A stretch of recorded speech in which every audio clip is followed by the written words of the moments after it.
Bismillahirrahmanirrahim.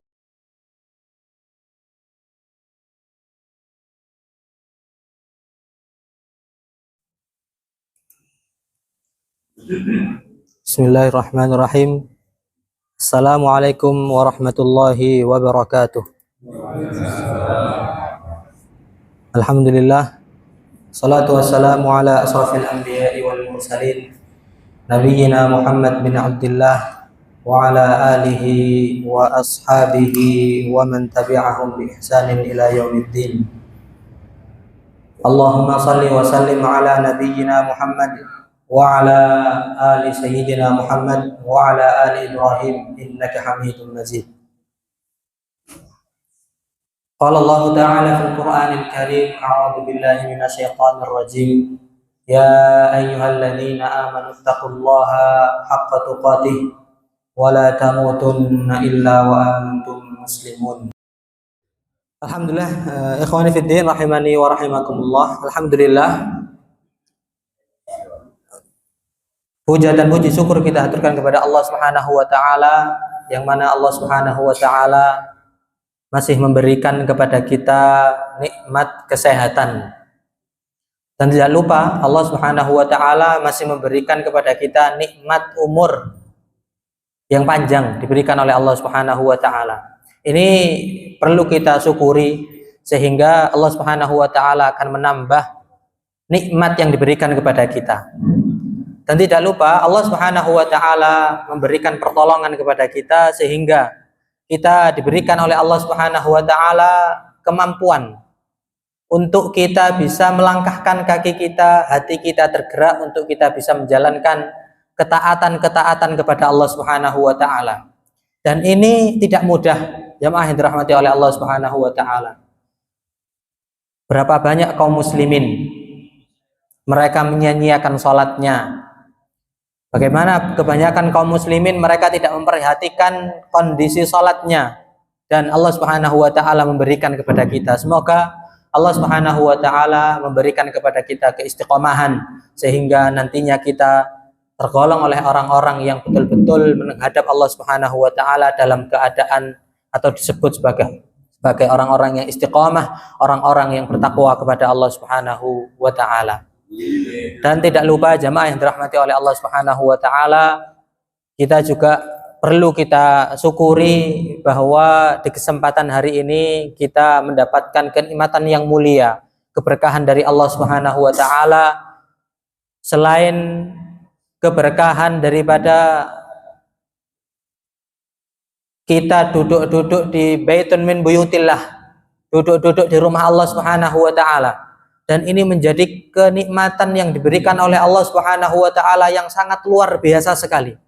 Enggak mudah bagi seorang muslim setelah mereka menunaikan sholat wajibnya, kemudian mereka mau untuk duduk dan mengkaji firman Allah Subhanahu wa taala. Dan semoga Allah Subhanahu wa taala, dengan kita berharap kepada Allah, semoga kita ditinggikan oleh Allah Subhanahu wa taala derajat kita, dan Allah Subhanahu wa taala meridhai kepada kita semua.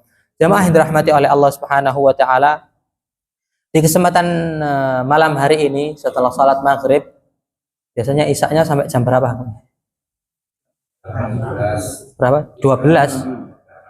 Kita kira jam 12 itu isya-nya. Khusus hari malam Jumat malam seperti ini isya-nya jam 12 gitu. Ya, nanti kalau sudah mau mendekat-dekati isya kita selesaikan. Jamaah yang dirahmati oleh Allah Subhanahu wa taala, di kesempatan hari ini mari kita bersama-sama mentadabburi salah satu surat yang sudah tidak asing lagi di telinga kita, dan kaum muslimin pasti sudah menghafalkan. Surat apa kira-kira? Dan surat ini kaum muslimin membacanya minimal 17 kali dalam sehari. Surat? Masya Allah ya. Ibu-ibu, bapak-bapak ini kalau dikasih pertanyaan seperti ini langsung bisa menjawabnya nih.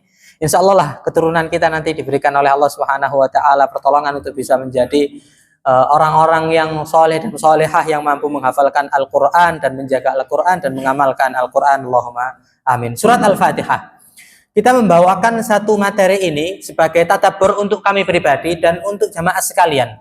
Kenapa kita ambil materi ini? Karena ini sangat luar biasa sekali ketika kita kaji dan kita berusaha untuk mentadabburi satu surat ini saja.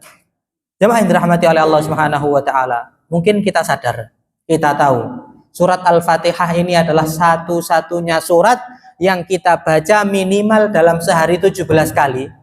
Belum lagi kalau ditambah dengan sholat-sholat sunnah. Belum lagi ditambah ketika kemarin kita di bulan Ramadan, kita tarawih, kita sholat malam, kemudian kita sholat duha, kita sholat syuruk, dan lain sebagainya. Itu sudah berapa kali kita baca dalam sehari. Dan anehnya jamaah yang dirahmati oleh Allah Subhanahu wa taala, kita tidak pernah bosan untuk membaca surat Al-Fatihah. Ada mungkin jamaah dari bapak-bapak atau ibu-ibu yang mau membaca surat Al-Fatihah. Bosan aku itu. Tidak ada. Semua kaum muslimin sepakat membaca surat Al-Fatihah minimal 17 kali. Karena dulu ada sahabat Nabi Shallallahu alaihi wasallam, setiap kali disuruh imam oleh jamaahnya atau kaumnya membacanya surat Qulhu aja. Wallahu ahad, Allahu samad. Nanti isya, maghrib, subuh. Besoknya lagi isya, subuh, maghrib. Maghrib, isya, subuh. Setiap hari membaca pasti surat Al-Ikhlas. Qul huwallahu ahad, qul huwallahu ahad. Akhirnya para sahabat yang menjadi makmum lapor kepada Nabi Shallallahu alaihi wasallam, "Ya Rasulullah, ini sahabatmu ini setiap kali mengimami kita membaca Qulhu aja." Akhirnya dipanggil oleh Nabi Shallallahu alaihi wasallam, "Ya sahabat Nabi Shallallahu alaihi wasallam, kenapa kok setiap kali sholat pasti baca Qulhu saja?" Ini mengisyaratkan bahwa sahabat Nabi Shallallahu alaihi wasallam itu ya, gimana ya? Ini apa sih kok sahabat satu ini kok baca Qulhu aja gitu itu. Padahal kalau kita misalnya kita baca dalam setiap hari minimal kan 3 kali gitu kan ya, kalau apa namanya, maghrib, isya, subuh, maghrib, isya, subuh, setiap kali dibaca. Maka Nabi Shallallahu alaihi wasallam menanyakan, kemudian dia menjawab, "Ya Rasulullah, karena saya mencintai surat ini, karena di surat ini adalah terdapat pujian-pujian mengagungkan, di sana terdapat aqidah uluhiyah, masalan qul huwallahu ahad, Allahus samad, lam yalid walam yulad walam yakul lahu kufuwan ahad." Jemaah yang dirahmati oleh Allah Subhanahu wa taala. Kemudian Nabi Shallallahu alaihi wasallam, sesungguhnya surat ini ketika engkau mencintai maka engkau akan dicintai oleh Allah Subhanahu wa taala. Jemaah yang dirahmati oleh Allah Subhanahu wa taala, surat Al-Fatihah ini surat yang 17 kali kita tidak pernah bosan untuk membacanya. Maka inilah dorongan kita untuk kenapa sih kita harus mentadabburi daripada surat Al-Fatihah. Jamaah yang dirahmati oleh Allah Subhanahu wa taala, surat Al-Fatihah ini salah satu keagungannya adalah memiliki banyak nama. Jadi kaidahnya gini, Bapak Ibu yang dirahmati oleh Allah Subhanahu wa taala, sesuatu yang memiliki banyak nama itu menunjukkan keagungan. Sesuatu yang menunjukkan atau memiliki banyak nama itu menunjukkan keagungan. Contohnya kita pernah tahu unta. Unta itu sangat banyak sekali memiliki nama. Dari masih di dalam perut apa namanya ibunya misalnya gitu ya, itu memiliki nama sendiri. Kemudian setelah baru lahir memiliki nama sendiri. Umur 1 minggu memiliki nama sendiri, 1 bulan memiliki nama sendiri, 1 tahun, 2 tahun, 3 tahun, 4 tahun memiliki nama sendiri. Dan itu menunjukkan keagungan ciptaan Allah Subhanahu wa taala. Salah satunya adalah yang lain adalah asadun. Asadun itu apa ya? Harimau atau singa gitu ya. Ini memiliki banyak, kalau dalam kamus bahasa Arabnya memiliki kurang lebih 300 nama, dan itu menunjukkan keagungan. Jemaah yang dirahmati oleh Allah Subhanahu wa taala. Kemudian gini, Al-Fatihah itu memiliki banyak nama, bukan hanya suratul Fatihah sebagai pembuka yang biasa kita pahami. Namun surat Al-Fatihah juga memiliki nama. Yang pertama Fatihatul Kitab, pembuka Alkitab, yaitu Al-Quran sebagai pembuka. Yang kedua Ummul Kitab. Apa Ummul Kitab? Ibunya Al-Quran. Jadi kalau misalnya kita ini nyari ibunya itu kan malah dia yang istimewa gitu ya. Jadi dalam Al-Quran yang paling istimewa adalah surat Al-Fatihah. Makanya disebut sebagai Ummul Kitab, ibunya Al-Quran. Ini menunjukkan luar biasa sekali. Kenapa ulama ini menyebutkan kemudian menamai Allah Subhanahu wa taala, menamai Al-Qur'an khususnya di surat Al-Fatihah ini sebagai Ummul Kitab? Karena ini sangat agung sekali apa yang dikandung oleh surat Al-Fatihah. Jemaah yang dirahmati oleh Allah Subhanahu wa taala, ada lagi yang ketiga adalah Ummul Quran, ibunya Al-Quran. Kemudian yang keempat, kita percepat saja. As-sab'ul mathani. As-sab'u al-mathani. As-sab'u itu 7, al-mathani itu yang diulang-ulang. Jadi 7 ayat yang diulang-ulang. Ini salah satu nama daripada nama-nama surat Al-Fatihah yang keempat. Yang kelima, Al-Qur'anul Azim, yaitu Al-Quran yang agung. Jadi kalau nanti misalnya, ayo kita bersama-sama kajian ini dibuka dengan membaca surat Al-Quranul Azim, itu maknanya berarti apa? Surat Al-Fatihah. Kemudian yang ke berapa ini? Yang keenam, Alhamdu, pujian. Alhamdu. Ini juga nama daripada nama surat Al-Fatihah, Alhamdu. Kenapa dinamakan Alhamdu? Karena di awal surat ini diawali dengan kata Alhamdulillahi Rabbil Alamin. Segala puji bagi Allah Subhanahu wa taala, Rabb semesta alam, gitu ya. Alhamdu. As-Shalah, nama yang lainnya juga. Surat ini dinamakan kitab namanya adalah As-Shalatu. Apa As-Shalatu? Al-Fatihah dinamakan as-shalah karena sholat seseorang tidak akan diganjar pahala atau tidak diterima oleh Allah Subhanahu wa taala kalau tidak membaca surat Al-Fatihah. Ini makanya dinamakan sebagai as-shalah atau nama lain suratus shalah, surat yang dibaca ketika sholat gitu. Suratus shalah atau as-shalah. Yang selanjutnya adalah ar-ruqyah. Ar-ruqyah. Jadi nanti kalau misalnya kita mulai, ayo kita bersama-sama baca suratul ruqyah. Suratul ruqyah itu apa? Al-Fatihah. Al-Fatihah. Kenapa?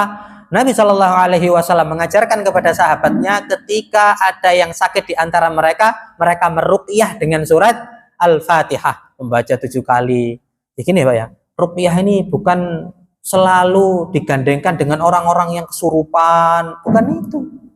Nabi itu meruqyah ketika misalnya sakit, waktu Nabi Shallallahu Alaihi Wasallam bersembunyi di goa, kemudian kakinya disengat oleh kalajengking, kemudian diruqyah. Ketika sakit misalnya kemudian diruqyah. Kemudian saudaranya juga sakit, diruqyah. Ali ketika matanya sakit kemudian dipegang di bagian yang sakit, kemudian diruqyah. Diruqyah. Misalnya nyetil baca mata gitu misalnya. Diruqyah. Dulu ada sebuah cerita, guru saya dulu itu kalau mau ngajar di suatu tempat gitu ya, pakai sepeda motor gitu ya. Pakai sepeda motor itu ya, sepeda motor 80-an atau 90-an kayak Astrea gitu ya, Grand gitu. Nah itu. Setiap kali kalau sepeda ini mau dibuat ngajar ke pondok sebelah gitu, mungkin jaraknya sekitar 2 kiloan lah gitu. Kalau dibuat ngajar seperti mogok sepeda motornya ini dibawa ke bengkel lagi sampai pokoknya ini kenapa sih ini sepeda motor setiap kali dibawa ngaji, ngajar pasti mogok. Akhirnya sama guru saya, wis nggak usah bengkel-bengkelan, bismillah, taruh sampingnya diruqyah sama guru. Bismillahirrahmanirrahim. Alhamdulillah, setelah itu udah nggak mogok-mogok lagi. Jadi nanti di sini bapak ibu-ibu misalnya ya punya itu, buka bengkel jasa ruqyah sepeda motor gitu misalnya. Gak usah ada adik, ruqyah saja. Ini kalau nggak bisa misalnya, oh nggak diruqyah, coba tahu nanti setelah diruqyah sudah nggak butuh bensin lagi misalnya gitu ya. Dah, pokoknya jalan gitu aja, didorong gitu ya. Bensinnya es degan atau gimana ya. Alaqul diruqyah. Dengan misalnya kalau misalnya diuji oleh Allah Subhanahu wa taala sakit apapun itu diruqyah. Dibacakan Al-Fatihah, dibacakan kemudian muawwidzatain, dibacakan dengan doa-doa, kemudian dengan ayat-ayat Al-Quran. Inilah tuntunan Nabi Shallallahu Alaihi Wasallam. Makanya surat Al-Fatihah ini disebut oleh Nabi Shallallahu Alaihi Wasallam sebagai surat yang memiliki nama Ar-Ruqyah. Kemudian Asasul Quran. Al-Fatihah ini juga memiliki nama Asasul Quran. Nah, kalau bahasa Indonesianya itu pondasinya Al-Quran. Pondasi asasun itu kalau rumah itu pondasi asas. Kenapa? Gini loh Pak, kita ini nggak bisa bangun rumah kalau nggak melalui atau enggak ngikuti tahapan-tahapan yang pertama, pondasinya dulu, kemudian tiang-tiangnya dulu, pagar, atap gitu. Ada orang buat rumah gentengi dulu ditoto, reng, usuk, pagar, enggak ada. Dimulai yang paling penting adalah pondasi. Kalau pondasinya kuat, kokoh, itu nanti sampai lantai 1, 2, 3, 4 ya kokoh juga dia. Tapi kalau pondasinya sudah sak mau ini dibangun dukure gede ya ambruk. Ambruk. Makanya kalau seseorang muslim itu dia betul-betul paham apa arti daripada atau makna mampu mentadaburi surat Al-Fatihah, dia akan kokoh dalam memegang dan prinsip dalam beragama. Jemaah yang dirahmati oleh Allah Subhanahu wa taala, yang lainnya adalah al-kafiyah, cukup. Seorang kalau bahasa Indonesia ini cukup, al-kafiyah, cukup. Kenapa dinamakan seperti itu? Karena keagungan surat Al-Fatihah. Semua hal yang ada dalam Al-Qur'an kembalinya kepada apa? Surat Al-Fatihah. Kemudian surat yang lain, nama yang lain adalah Al-Kanzu. Ini yang terakhir sudah. Nah, walaupun sebenarnya masih banyak. Al-Kanzu. Al-Kanzu ini kalau sekarang ini sebagai nggak tahu ya bahasa Indonesianya apa, cuma gini. Orang itu harta karun. Nah, dengan gali-gali kemudian nemu harta karun. Ya, ini namanya Al-Kanzu. Al-Kanz. Kan itu harta karun. Kenapa dinamakan harta karun? Karena maknanya. Makna daripada apa yang dikandung oleh surat Al-Fatihah sangat luar biasa sekali. Jemaah yang dirahmati oleh Allah Subhanahu wa taala. Mari kita masuk pembahasan daripada apa atau tafsir, hikmah-hikmahnya saja. Nanti kalau soalnya ini kalau kita bahas dengan mendetail, di sini ada kitab namanya At-Tafsirul Wadih ala Nahjis Salafis Salih li Syekh Muhammad Nusaib Ar-Rifai. Namanya Tafsirul Wadih, tafsir Al-Qur'an yang sangat jelas ala di atas jalannya para salafus saleh, yang dikarang oleh Muhammad, namanya Muhammad Nusaib Ar-Rifai. Beliau menuliskan di sini beberapa, kita bahas hikmah-hikmahnya saja. Jemaah yang dirahmati oleh Allah Subhanahu wa taala, dimulai dari kata a'udzubillahi minasyaitonir rajim. Bismillahirrahmanirrahim.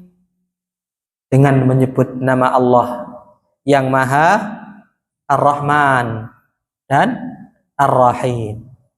Allah Subhanahu wa taala memulai surat Al-Fatihah dengan kata bismillah, dengan menyebut nama Allah Subhanahu wa taala. Hikmahnya adalah Allah Subhanahu wa taala ingin mengajarkan kepada kita bahwa setiap aktivitas yang kita lakukan selama kita hidup di dunia, maka mulailah dengan membaca apa? Bismillah, menyebut nama Allah Subhanahu wa taala. Al-Qur'an mengajarkan kepada kita seperti itu. Surat yang pertama kali maksudnya dalam mushaf loh ya, dalam mushaf ketika kita buka surat Al-Fatihah, paling atas ada tulisannya Bismillahirrahmanirrahim. Dari sekian banyak ayat dalam Al-Quran yang Allah pilih dan letakkan pertama kali adalah apa?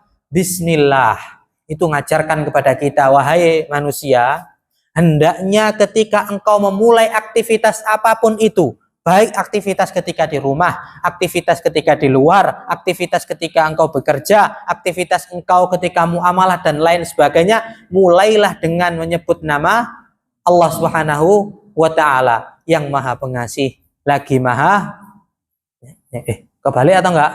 Ar-Rahman Ar-Rahim, Maha Pengasih lagi Maha Penyayang. Kemudian Allah Subhanahu wa ta'ala menjelaskan sedikit kepada kita, ketika engkau menyebut nama Allah Subhanahu wa ta'ala, aku mencintai atau menyayangi semua makhluk. Ar-Rahman, baik itu yang kafir maupun yang muslim, aku berikan nikmat. Yang kufur pun, yang enggak beribadah kepada Allah, tetap diberikan nikmat oleh Allah Subhanahu wa ta'ala. Kemudian Ar-Rahim, khusus untuk orang-orang mukminin yang beriman kepada Allah Subhanahu wa ta'ala, dispesialkan oleh Allah Subhanahu wa ta'ala. Ini yang pertama. Yang kedua daripada hikmah kenapa Allah Subhanahu wa ta'ala mencantumkan ayat yang pertama kali Bismillahirrahmanirrahim ini sebagai kaidah yang pertama. Kalau kita doa, ibu bapak yang dirahmati oleh Allah Subhanahu wa ta'ala, maka mulailah dengan apa? Kata Bismillahirrahmanirrahim. Bismillahirrahmanirrahim. Ini faedah yang kedua. Nanti kalau mau doa, diawali dengan kata Bismillahirrahmanirrahim. Nanti soalnya di akhir, di semua ayat ini nanti ada tata cara berdoa kepada Allah Subhanahu wa taala. Jemaah yang dirahmati oleh Allah Subhanahu wa taala, setelah Allah Subhanahu wa taala menjelaskan kepada kita yang pertama tadi, kemudian Allah Subhanahu wa taala melanjutkan ayat yang kedua apa? Alhamdulillahi rabbil alamin. Alhamdulillah. Setelah kita diperintahkan untuk menyebut nama Allah Subhanahu wa taala di setiap aktivitas kita, yang kedua Allah Subhanahu wa taala menyebutkan alhamdulillah. Tahu nggak, Pak? Ibu-ibu, apa kira-kira hikmah di balik ini semua? Kenapa Allah menyebutkan nama kata bismillah, yang kedua alhamdulillah? Isyarat bagi kita semuanya, ingin mengajarkan kepada kita Allah Subhanahu wa taala bahwa setiap kali aktivitas kita di dunia kalau diawali dengan menyebut nama Allah Subhanahu wa taala, pasti akhirnya alhamdulillah. Sudah. Baik itu yang enggak sesuai dengan keinginan kita, baik yang tidak sesuai dengan yang kita cita-citakan, yang tidak sesuai dengan keinginan kita, enggak sesuai dengan apa yang kita inginkan. Tapi kalau kita mulai dengan kata bismillah, maka akan terucap kalimat yang kedua, yaitu apa? Alhamdulillah. Di awal pekerjaan kita awali dengan kata bismillahirrahmanirrahim. Saya niat untuk bekerja, menafkahi anak-anak, istri, kemudian keluarga. Kemudian di satu hari itu Allah Subhanahu wa taala menguji kita dengan sedikitnya harta yang kita dapatkan. Kalau kita mulai dengan kata betul-betul, kita mulai dengan kata-kata bismillah karena Allah Subhanahu wa taala, kita akan paham dan sadar bahwa ini adalah ujian dari Allah Subhanahu wa taala, dan kita akan mengucapkan alhamdulillah. Alhamdulillah. Sekarang ini hikmahnya dari alhamdulillahi rabbil alamin. Jemaah yang dirahmati oleh Allah Subhanahu wa taala. Kemudian kenapa ayat yang kedua ini Allah Subhanahu wa taala mengatakan alhamdulillahi rabbil alamin, segala puji. Kenapa kita harus memuji Allah Subhanahu wa taala? Kenapa? Karena Allah Subhanahu wa taala lah yang maha mampu untuk mengurus apa yang ada di dunia dan apa yang ada di langit. Yang ada di dunia maupun yang ada di langit. Baik kejadian-kejadian yang di dunia maupun kejadian-kejadian yang di langit, semuanya Allah yang ngatur. Allah yang menciptakan gunung, Allah yang menciptakan bumi, Allah yang menciptakan bulan, Allah yang menciptakan, yang menyuruh malaikat, yang semua menciptakan kita ini adalah Allah Subhanahu wa taala. Makanya yang berhak untuk dipuji adalah Allah Subhanahu wa taala. Dan kenapa sih Allah Subhanahu wa taala dipuji? Lihat ini kaidahnya. Walaupun Allah Subhanahu wa taala itu maha mampu untuk menciptakan, mengatur dan mengurus kejadian yang ada di dunia dan ada yang di langit, tapi Allah Subhanahu wa taala mengawali ayat yang pertama dan ayat yang kedua tadi kemudian diakhiri dengan kata Ar-Rahmani Ar-Rahim. Perhatikan ya. Tadi ayat yang pertama tadi kalau Al-Qur'an itu kan Bismillahirrahmanirrahim, Ar-Rahman Ar-Rahim. Kemudian di akhir kata Alhamdulillahi Rabbil Alamin. Ayat yang ketiga Ar-Rahmanir-Rahim. Kenapa ayat yang kedua dihimpit dengan kata Ar-Rahmani Ar-Rahim? Ayat yang kedua itu dihimpit dengan kata Ar-Rahmani Ar-Rahimi. Kenapa? Kadang-kadang gini loh, kadang-kadang orang itu kalau merasa dirinya paling bisa, dia sombong. Iya tak? Orang itu merasa memiliki apa yang dia miliki, segalanya dia miliki. Dia paling kaya, dia paling bijaksana masalah. Dia paling memiliki harta, dia paling memiliki ini, sombong. Sombong lah. Tapi Allah Subhanahu wa taala ketika menurunkan ayat ini, Bismillahirrahmanirrahim. Maha penyayang, maha pengasih lagi maha penyayang. Kemudian di ayat yang ketiga juga seperti itu, maha penyayang dan maha pengasih. Karena Allah Subhanahu wa taala menunjukkan bahwa aku ini maha mampu, tapi aku nggak sombong. Aku mencintai para hamba-hambaku. Aku dekat dengan hamba-hambaku. Jemaah yang dirahmati oleh Allah Subhanahu wa taala. Kata alhamdulillahi rabbil alamin ini adalah Allah Subhanahu wa taala memuji. Alhamdulillah, dengan memuji nama Allah Subhanahu wa taala. Alhamdulillah dengan nama Allah Subhanahu wa taala. Karena Allah Subhanahu wa taala Maha mampu tadi. Karena gini, orang-orang musyrikin itu dulu kenapa mereka ingkar dan enggak mau taat kepada Allah Subhanahu wa taala? Karena mereka enggak percaya kalau Allah itu mampu atas semua hal. Dari hari kiamat nanti seperti apa, kejadian kebangkitan itu seperti apa, kemudian nanti matahari, bulan, langit, bumi ini seperti apa. Orang-orang musyrikin dulu nggak percaya kalau yang menciptakan itu adalah Allah Subhanahu wa taala. Makanya Allah Subhanahu wa taala itu ingin mengatakan kepada kaum muslimin, pujilah aku gitu loh. Pujilah Allah Subhanahu wa taala karena aku ini maha mampu untuk menciptakan sesuatu yang dulu diingkari oleh orang-orang musyrikin. Orang-orang musyrikin dulu nggak percaya kalau ada hari kebangkitan. Makanya diabadikan dalam surat apa ya? An-Naba. Surat An-Naba. Surat An-Naba itu kan gambaran dulu orang-orang kaum musyrikin itu bingung, nggak percaya. Karena di awal surat An-Naba itu dikatakan a'udzubillahi minasyaitonirrajim amma yatasaalun. Kaum musyrikin, kemudian kaum kafirin ini saling bertanya-tanya anin naba'il azim, tentang kejadian yang besar. Dalam tafsir kalau di sini itu dikatakan mereka bertanya-tanya, apakah betul Muhammad itu sebagai nabi? Apakah betul nanti kita ini akan dibangkitkan? Apakah betul apa yang dibawa oleh Muhammad itu betul-betul nyata? Apakah betul nanti hari kiamat itu akan ada? Mereka terus bertengkar karena mereka nggak yakin. Alladzi hum fihi mukhtalifun. Mereka terus berselisih. Kalla saya'lamun. Tapi Allah Subhanahu wa taala mengatakan, enggak suwe, habis ini kalian akan mengetahui sesuatu yang kalian ingkari. Enggak lama, kullu ma huwa atin qaribun. Setiap sesuatu kejadian yang akan terjadi itu dekat, katanya Allah Subhanahu wa taala. Kemudian Allah Subhanahu wa taala menunjukkan di ayat yang lainnya, alam naj'alil arda mihada. Ini ketika orang-orang musyrikin itu bingung, apakah Allah itu betul-betul mampu apa enggak? Kenapa kita harus memuji? Allah aja enggak mampu menciptakan hari kiamat. Apakah mampu Allah Subhanahu wa taala nanti membangkitkan kita setelah kita mati? Tulang-tulang kita sudah dimakan sama cacing-cacing, tulang kita sudah campur sama tanah. Apakah mampu Allah Subhanahu wa taala? Dijawab oleh Allah Subhanahu wa taala, alam naj'alil arda mihada. Wahai, ini bahasanya bahasa sebenarnya bahasa sangat kasar. Tapi ya bahasa Indonesia nggak mampu. Ini kalau bahasa kita kok tolol sekali gitu loh. Masa kalian nggak percaya? Alam naj'alil arda mihada.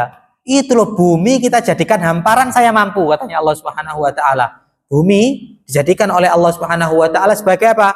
Mihada, hamparan.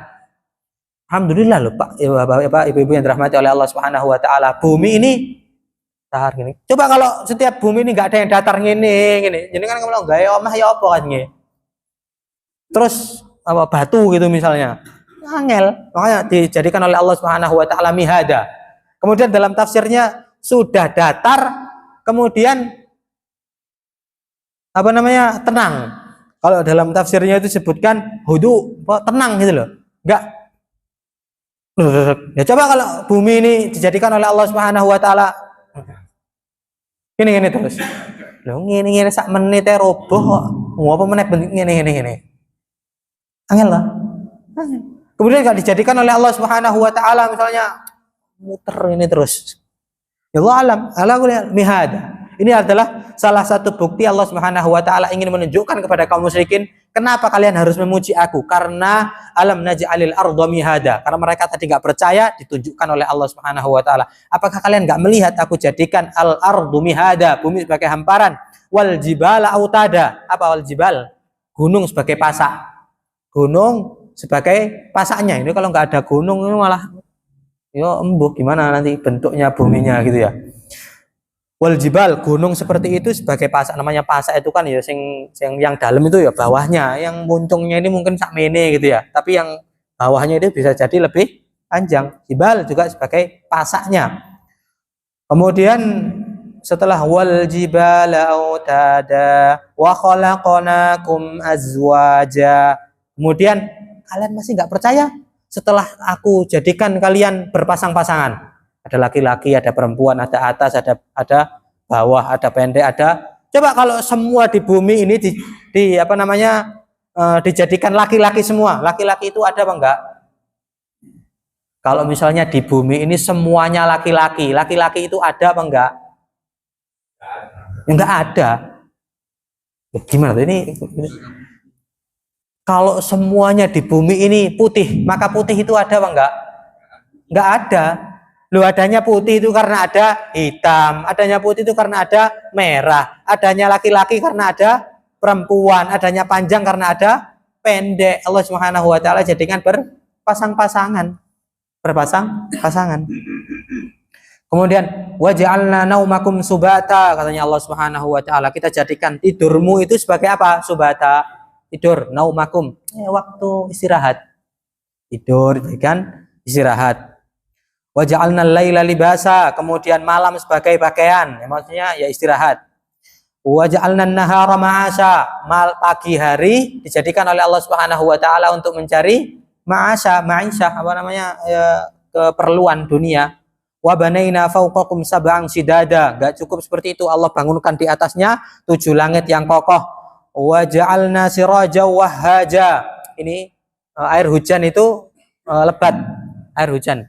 Coba Bapak Ibu yang dirahmati oleh Allah Subhanahu wa taala, saking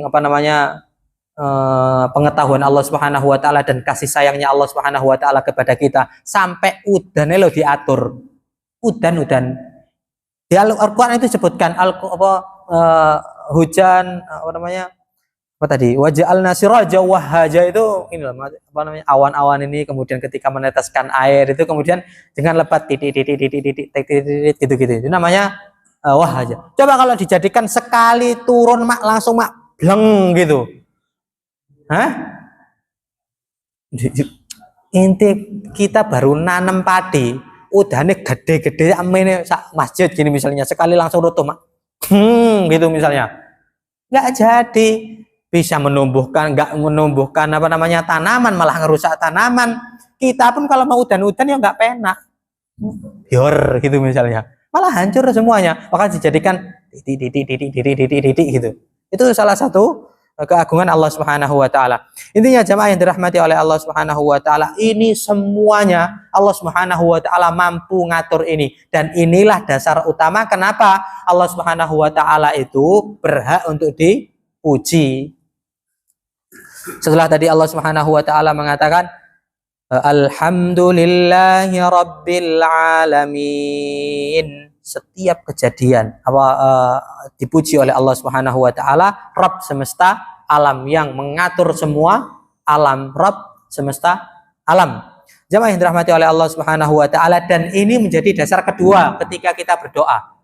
Tadi setelah mengucapkan basmalah, yang kedua adalah alhamdulillah atau pujian-pujian. Ya Allah, Engkau Maha Agung. Ya Allah, Engkau adalah Maha Bijaksana. Ya Allah, Engkau adalah yang Maha menciptakan segala sesuatu. Engkau mampu menciptakan langit dan bumi, menciptakan apa yang Engkau inginkan, dan lain sebagainya. Memuji. Basmalah, mengucapkan bismillah, memuji kepada Allah Subhanahu wa taala. Makanya ayat yang ketiga tadi masih Ar-Rahmanir Rahim, Maliki Yaumiddin. Ini ayat yang keberapa ini? Ayat yang keempat. Maliki Yaumiddin, apa? Pemilik hari pembalasan. Pemilik hari pembalasan. Ingat, ini ayat yang pertama sampai ayat yang keempat ini Allah Subhanahu wa taala masih mengajarkan kepada kita tentang tadi yang pertama tadi, awalilah aktivitasmu dengan kata bismillahirrahmanirrahim. Kemudian yang kedua, pujilah aku karena aku ini maha mampu.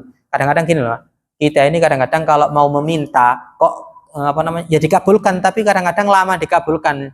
Bisa jadi caranya kurang tepat gitu, kurang pas gitu. Nek uang itu kadang-kadang kan Pak, ini kan enggak ganteng gitu, baik hati, lemah lembut, dermawan. Itu biasanya kalau semakin sekali keluar gitu langsung banyak. Tapi langsung jaluk, nih sumbangan. Masjid Rahman ini harus nyumbang banyak. Kadang-kadang KTKI. Tapi misalnya dengan rayuan dulu, ini masjidnya ini ya Allah biar nyaman, ibadah orang-orang itu biar nyaman juga, nanti kemudian jamaahnya mendoakan semua yang ikut andil dalam pembangunan, proses pembangunan, ibadah di dalamnya kemudian ngalir ke panjenengan, masalah itu kadang-kadang langsung keluar banyak, dipuji dulu, dipuji.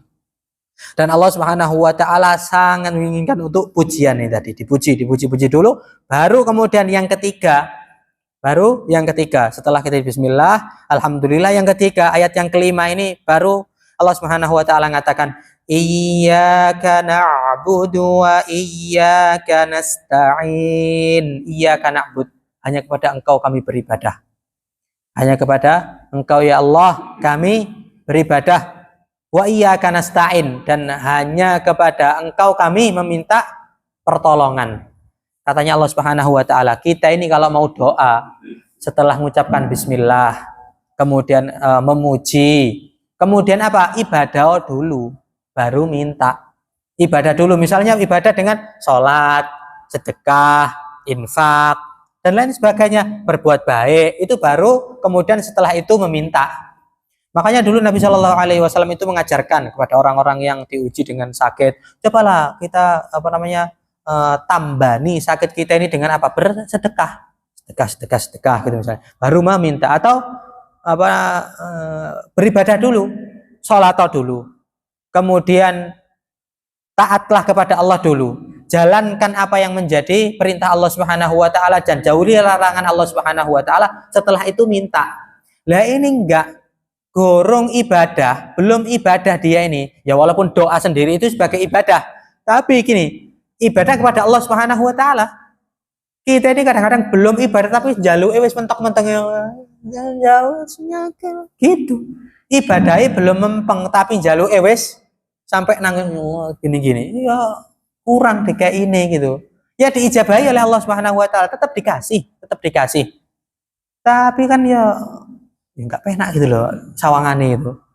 Kan enaknya itu kan kalau orang kerja gitu ya, kerja dulu baru bayaran gitu loh. Nah ini kurung kerja kok njaluk bayaran lah ya nggak penak gitu loh bahasanya gitu ya. Ibadah, karena di ayat yang kelima ini tadi iyyaka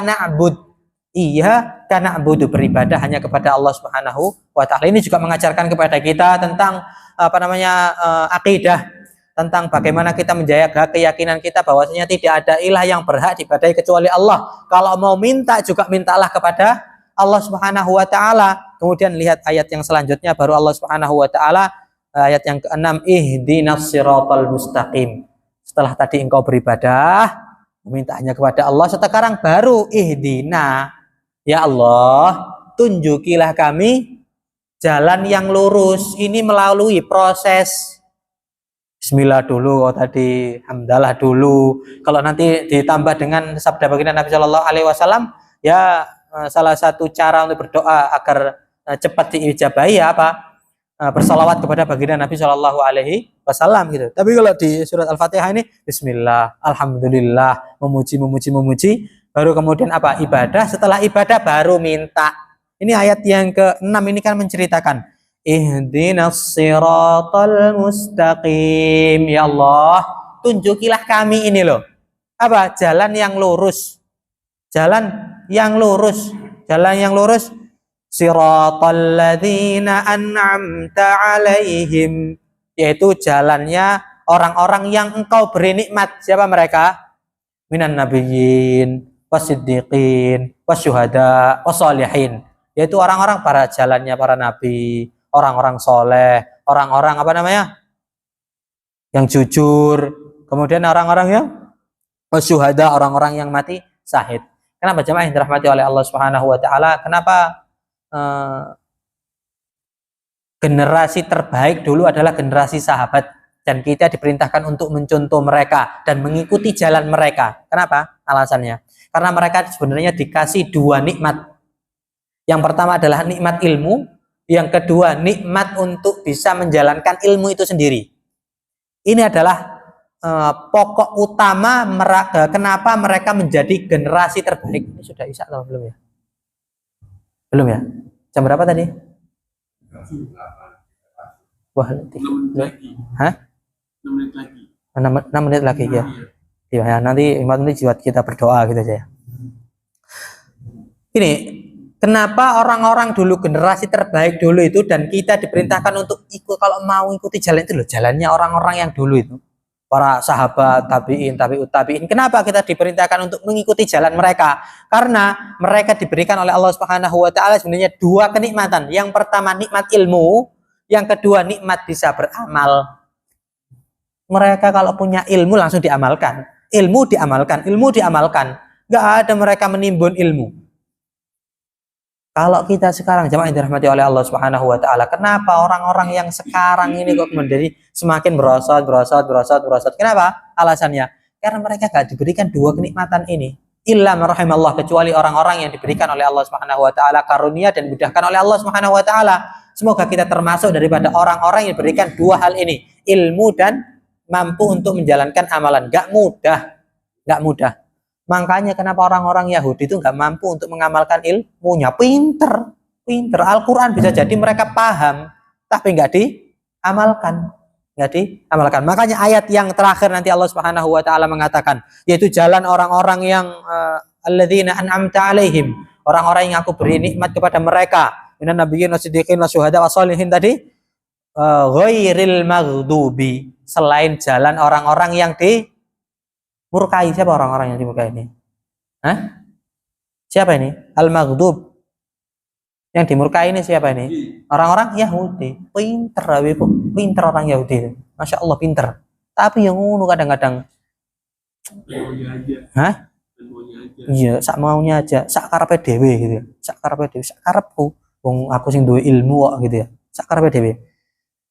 Makanya Allah Subhanahu wa taala menyebutkan ghairil maghdubi, selain orang-orang Yahudi tadi itu, ghairil maghdubi alaihim waladdallin, dan selain juga jalannya orang-orang yang dimurkai. Siapa ini orang dimurkai ini? Maghdub Nasara. Gak duwe ilmu tapi beramale akeh. Makanya orang tadi di awal yang pertama tadi, mintalah jalan orang-orang yang diberi nikmat. Kebalikan sekarang gini loh, nikmat selain daripada nikmatnya orang-orang, maksudnya selain jalannya orang-orang Yahudi dan Nasrani. Kalau orang-orang Yahudi itu mereka pinter tapi nggak beramal, tapi orang-orang Nasrani mereka beramal tapi nggak duwe ilmu. Dan kita dan orang-orang dulu itu diberikan oleh Allah Subhanahu wa taala dua nikmat ini. Dia pinter beramal, dalam amal, pengetahuannya luar biasa sekali, diberikan oleh Allah. Kemudian yang kedua, mereka mampu mengamalkan. Makanya kita diperintahkan oleh Allah Subhanahu wa taala jangan seperti orang-orang Yahudi dan jangan seperti orang-orang Nasrani. Maka kita harus memiliki dua hal ini. Kalau punya ilmu, semampu kita untuk kita datangkan dan kita amalkan karena Allah Subhanahu wa taala.